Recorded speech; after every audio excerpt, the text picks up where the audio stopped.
সুন্দর গ্রাম হ্যালো।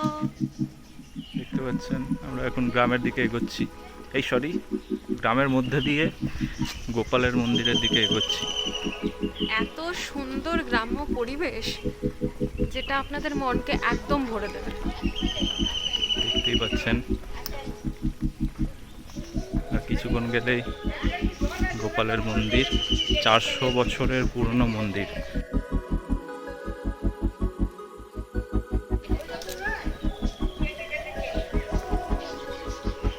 গ্রামের মানুষজনও খুব খুব ভালো, কোঅপারেটিভ, সুন্দর গাইড করছেন আমাদের।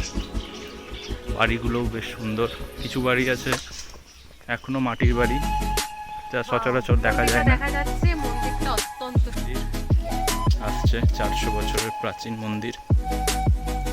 মন্দিরটা আগে দেখা যেত, যতদূর আমরা শুনলাম গ্রামবাসীদের মুখে মন্দিরটা আগে ঢোকা যেত, কিন্তু এই করোনার পরে এখন মন্দির আপাতত বন্ধ রেখেছে, যায় না। কিছু বলার নেই।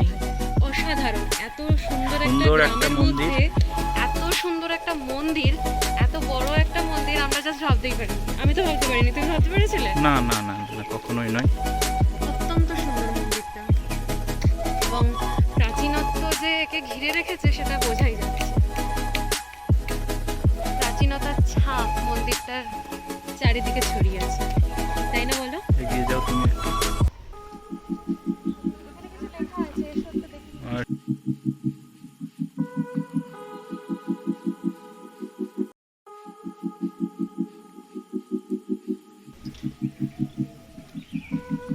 কিছু আছে লেখা এখানে, আপনাদের দেখাচ্ছি, যা অবশ্যই একটা ফটো করে রাখবো। পশ্চিমবঙ্গ সরকার কর্তৃক রক্ষিত পুরাকীর্তি।